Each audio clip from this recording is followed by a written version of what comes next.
E aí galera, beleza? Eu sou o Caio Lima e esse é mais um vídeo exclusivo aqui pro canal do Rede Poderosa, em que eu cumpro meu desafio feito pela Paty para que eu me torne um resenhista profissional do YouTube.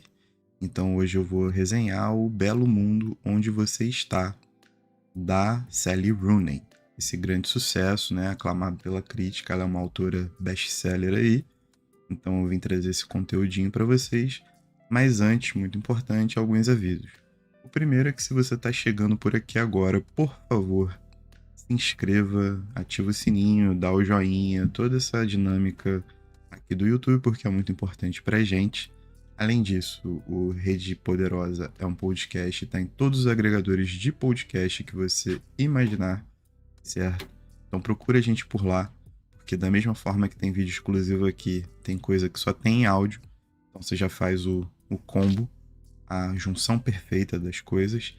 Além disso, no TikTok e no Instagram, @Central Rede Poderosa, porque ali a gente solta algumas paradinhas mais soltas, além de postar nossa agenda, além de interagir com a galera, essa coisa toda. Então siga a gente por lá também. E estamos às vésperas aí do nosso segundo encontro do Clube Porradeiro, em que a gente está lendo em conjunto o Vida e Destino do Vassili Grossman, considerado o Guerra e Paz do século XX, né? Eu odeio isso, mas é isso. E dá para você participar ainda. Eu sei que é um livrão, é um livro pesado, denso, muito sinuoso, mas chega com a gente porque além do livro, além da leitura, além da conversa, a gente também tá trazendo bastante material extra baila, então tá ficando bem legal, bem completinho. E é isso. Tô esquecendo de alguma coisa? Se eu tiver, depois eu tomo esporro da Paty. Mas vamos pro livro porque tem bastante coisa a ser comentada. Tentarei ser o mais breve possível. Às vezes eu não consigo, quase nunca. Bom, primeiro eu vou tentar encaixar uma sinopse aqui para dar uma situada no que vocês podem encontrar, apesar de que é um livro bastante comentado, né? Sally Rooney, como autora, é uma autora bastante comentada. O livro trata um núcleo de 4 pessoas, em que 2 delas têm um laço mais profundo, né? Que é a Alice, uma escritora, e a Aileen, que é ela trabalha no editorial de uma revista literária, e elas se conheceram na faculdade e travaram uma amizade em que a Aileen, na verdade, era a mente brilhante, ela era a aluna genial, enquanto a Alice era considerada a parasita da relação, né? E depois de um tempo, a Alice acabou escrevendo um romance de muito sucesso, que se tornou best-seller e acabou tendo uma independência financeira, enquanto a Aileen trabalha afundada na editoria de uma revista literária, né? E a gente sabe que literatura não roda tanto quanto outros assuntos, então ela tá meio estagnada na vida, tá chegando aos seus 30 anos aí, sem muitas pretensões, enquanto a Alice tá vivendo uma crise existencial, também muito motivada por crises de pânico, de ansiedade, e as duas moram longe uma da outra. Logo no começo, a Alice marca um encontro no Tinder com o Félix e acaba encontrando. O Félix é um cara também dos seus 30 anos que ficou desempregado durante um tempo e aceitou trabalhar na Amazon, numa espécie de estoquista, alguma parada desse tipo. A relação que ele e a Alice travam é uma relação bem esquisita, ela é bem violenta dentro dessas microviolências das relações, enquanto a Aileen, na sua vida comezinha, na sua vida, né, na sua sobrevivência, ela conta muito com a amizade do Simon, que também conheceu nos tempos de faculdade, mas ele é um cara um pouco mais velho, mais estabelecido, e que ele trabalha num departamento de governo, lidando com situações relacionadas à imigração e ao Brexit, né? E aí é um pano de fundo político que tem tudo a ver. O livro acaba sendo marcado pela vivência dessas duas personagens, a Alice e a Aileen, próximas aos seus 30 anos, né, prestes a completar 30 anos ali, suas frustrações. E aí o livro ele é dividido em 2 partes que vão se intercalando. A primeira parte é um registro das ações em terceira pessoa, com um narrador que acaba se confundindo as próprias falas das personagens, e isso tem um tom bastante proposital, porque é como se esse narrador manipulasse absolutamente tudo o que está sendo dado como ação das personagens. Assim, às vezes realmente as coisas ficam muito confusas, às vezes ele dá uma espaçada, é um narrador que joga uma pimentinha em alguns assuntos, faz umas brincadeiras, tenta, sabe, dar voluptuosidade, dar contornos a essas vidas tão sem norte. E no capítulo seguinte, sempre é um e-mail, uma correspondência da Alice para Aileen ou vice-versa, da Aileen para Alice, em que elas tentam colocar em palavras uma para outra aquilo que elas estão vivendo e sentindo e percebendo do mundo. Só que aí vem um outro nível de artificialidade, que é justamente elas tentando mostrar uma para outra posicionamentos muito assertivos, muito seguros, sempre, sabe? É sempre aquela questão de você recomendar ao outro a forma como ele vai te enxergar, então você acaba fingindo uma série de posições, mesmo quando você tenta demonstrar suas fraquezas, demonstrar seus medos, demonstrar sua insegurança, para que o outro não perceba que você é tão fraco quanto você é exatamente, né? Existe uma performance ali que é dada através desses e-mails que acaba inferindo muito em como uma leva a outra em consideração e, naturalmente, esses dois personagens laterais, o Félix pelo lado da Alice e o Simon pelo lado da Aileen. Dentro do que o livro se propõe, dessas vidas que são sustentadas a partir desse descaminho ou desse não entendimento do seu lugar no mundo, dentro de uma inadequação geral, né, nas condições de que são irlandesas, né, tem uma proximidade, né, elas estão na Europa Ocidental, então existe uma proximidade ali com um centro de convivência de primeiro mundo, né? Elas têm uma abertura muito grande com outros níveis sociais ali que acabam sendo descortinados, uma pela sua competência na escrita e a outra por justamente ter sido essa aluna tão grande, tão genial, que por mais que ela seja afetada profissionalmente por sua genialidade, ela tem acesso a esses círculos, né? Então isso acaba ponderando muito nas relações e nas ações que elas vão tomando ao longo do texto. Esse caminho seguido dessas reflexões, dessa artificialidade das duas partes, tanto dos e-mails em primeira pessoa, quanto da narradora que tenta, sabe, deixar os caminhos sinuosos, dar mais contornos do que o necessário, muitas das vezes, elas são muito interessantes para demonstrar um pouco dessa rapidez, dessa violência com que a rapidez atinge as relações hoje em dia. E o quão violentos são esses espaços de silêncio, essas inadequações que são causadas por você não conseguir reconhecer o outro na sua plenitude, não por que seja só uma má vontade, né? Mas que sejam uma proposta de como a vida está sendo discutida naquele determinado momento. Então tudo é muito rápido, tudo muito artificial e você não tem tempo, você não tem espaço para poder mostrar afetações suficiente porque tem mais alguma coisa extremamente galopante te arrebatando. E nesse caso, muito em particular, essa coisa que arrebata, essa coisa que passa por cima de você como se fosse, né, um estouro da manada, assim, não necessariamente são os efeitos sociais e políticos gerais da coisa toda, né?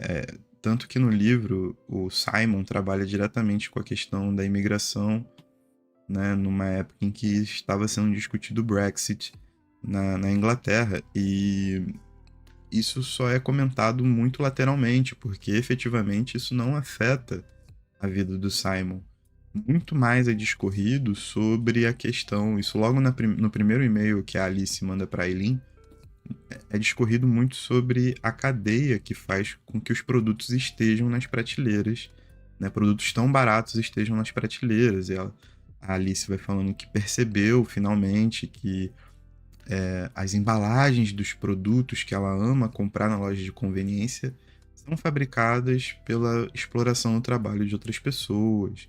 Então ela meio que caiu na real. E nesses e-mails existe essa queda na real, assim, por vários e vários motivos. O sistema capitalista como um todo, né? E a questão da exploração do trabalho do homem pelo homem, seja em questões ambientais, seja em questões psicológicas, seja em questões relacionais em relação não só entre eles, mas em relação a outros relacionamentos, em relação a abusos psicológicos, em relação à memória afetiva com os pais. Enfim, são vários assuntos que são interpolados e sem muita profundidade, com muita artificialidade, e que dão dimensão desse contato muito pueril de uma classe de jovens que se enxerga perdido, principalmente porque o mundo que é aberto a esses jovens, ele é um mundo muito fragmentado, muito cheio de informações, em que eles não conseguem lidar com essa quantidade de informações e com as expectativas criadas pelos outros sobre eles e deles sobre eles mesmos, porque é isso, o mundo é um rolo compressor em que tudo está acontecendo ao mesmo tempo e é muito difícil você se importar com muito mais coisas do que você efetivamente consegue tocar e sentir. Então você é surpreendido o tempo todo com novas coisas para tocar e sentir. E bom, a premissa desse romance ela é muito interessante e ela é muito ardilosa. Essa dupla artificialidade dos registros, ela dá essa sensação muito forte desse romance escrito no Twitter, assim, né? De ser algo muito rápido, com várias finalizações que não aceitam uma demanda contrária, que não aceitam uma resposta, que não aceitam um debate, e se houver esse debate, ele é um debate extremamente curto, extremamente grosseiro, extremamente reduzido a poucas frases que delimitam todo o assunto, né? A abstração em relação a qualquer discussão, ela é praticamente inexistente quando publicizada, né? Quando colocada na mesa para ser debatida. Esse remoer, ele sempre é muito interno, né? Principalmente da Alice e da Eileen. Ele parte muito de uma reflexão interna, sempre muito suja pelo narrador. Sempre, sempre, sempre. Isso é um fator muito interessante. Então a gente não consegue aprofundar nas personagens, e aí eu acho que seja algo muito proposital mesmo. Eu acho louvável, particularmente, que essa iniciativa tenha sido tomada. É um recurso narrativo muitíssimo interessante de verdade. O que me pega nesse livro não é que ele tenha essa sensação contínua de ser um romance escrito para uma geração que se enxerga perdida, uma geração vazia, uma geração que não sabe o que quer. Eu acho que isso é um tipo de inadequação que a gente vai precisar aprender a lidar, porque eu faço parte dessa geração, né? Com certeza me sinto assim muitas das vezes, e você que está assistindo muito provavelmente também. O que eu acho que esse romance foi escrito às pressas e existem limitações de forma e limitações de conteúdo que são bastante atrozes, né? E aí ele se dá num romance, ele deságua num romance que para mim não funciona. Ele não funciona apesar da sua intenção. Primeiro, que existe a todo momento uma tentativa desse narrador de inserir imagens que parecem uma montagem. Você está lendo uma peça de teatro às vezes, e existe um momento que é muito grave para mim, isso logo no comecinho, que foi quando me deu estalo de observar um pouco melhor essa montagem, de que o Simon faz um sinal para Eileen quando eles estão discutindo. É no primeiro encontro dos dois, as primeiras 20 páginas de livro, em que ele tá falando sobre namorar mulheres mais velhas, com a Eileen e tal, ali, e ele faz um sinal com a mão. E essa narradora tenta colocar esse sinal como um sinal de inadequação, um sinal sexual, um sinal não sei o quê. Ela dá 5 sentidos para esse sinal. E eu acredito que, como eu havia falado, existe uma tentativa desse narrador de inserir elementos que provoquem a realidade e que tragam a essa realidade algo de artificial, algo de confuso, justamente por não conseguir entrar profundamente no psicológico dessas pessoas, não conseguir compor essas pessoas com todas as suas qualidades, defeitos, derivações e tudo mais. Porém, isso começa a se repetir dentro do texto de uma maneira tão cansativa, tão intensa, que você só vai tentando montar que sinal seria esse, sabe? E, e como esse narrador me coloca isso na mesa. Sempre parece algo muito mal acabado, muito mal editado, sabe? É meio tosco. É sempre tosco, muito tosco. Tentar insinuar uma ação para tentar fazer você pensar nela e ficar tentando compreender o que essa ação quer dizer no contexto de uma pessoa que você não sabe nem o que está pensando. Eu acho que é um tipo de reflexão. Se fosse nesse primeiro momento, se isso se mantivesse por, sei lá, um capítulo, não sei. Enfim. Ok, beleza. Tipo, é um artifício. Mas quando isso se arrasta por todos os capítulos, é muito cansativo. Muito, muito, muito, muito cansativo. E junto desse cansaço vem um excesso de texto, um excesso de descrições, um excesso de criatividade mal direcionada, e eu fico meio, tipo, meio ressabiado, sacou? De como esse livro foi produzido, afinal. E aí eu fui dar uma pesquisada e falaram que esse livro seria meio que uma resposta da Sally Rooney em relação às cobranças que ela recebe, como ela se sente, porque ela também é uma autora muito jovem, né? Ela não chegou nem aos 40 anos, longe disso ainda, se eu não me engano. E que ela se sente meio inadequada nesse ponto. Só que, pô, bicho, isso passou por uma cadeia editorial inteira. Nenhum texto hoje, principalmente um best-seller, é publicado tão cru desse jeito. Sabe? Tão às pressas desse jeito para ser esse grito, esse debate, essa exasperação, essa reclamação contra uma indústria que você não consegue controlar. Sabe qual é? Pra mim isso é só um livro feito às pressas, sem nenhum tipo de edição, com uma ideia inicial bastante original e bastante interessante, porém com uma execução pobre, bastante cansativa, sem qualquer nível de interesse provocado no leitor, assim, tipo... É um livro que, como passatempo, pode até funcionar, mas essas longas descrições e tentativas de sabotar o leitor através desse narrador insinuante são muito cansativas. O desenrolar da história em relação à sua continuidade é muito cansativo. Essa artificialidade ela se perde. O livro torna-se artificial, quando não deveria ser, né? Eu acho que nenhum autor escreve um livro pretendendo causar esse tipo de impressão que não seja um autor vanguardista. E a Sally Rooney claramente não é uma autora vanguardista. Esse livro não tinha o objetivo de ser essa peça artificial que você simplesmente não precisa ler, que você lê um capítulo 2 e já descobre o livro inteiro de cabo a rabo. Mas ele é, né? Ele é essa peça em que você lê 2 capítulos e tá tudo dado de todo mundo. E aquilo só continua entre intrigas, amores, obsessões, decepções, dores e o que mais pode assolar uma pessoa à beira dos seus 30 anos, morando, sei lá, em Nova York, em Dublin, indo visitar Paris para lançar livro e essa coisa toda. Então é isso, tipo... É um livro que tinha a função de ser uma areia movediça, mas acabou sendo a caixinha de areia do meu gato, mano. Sacou? É essa parada.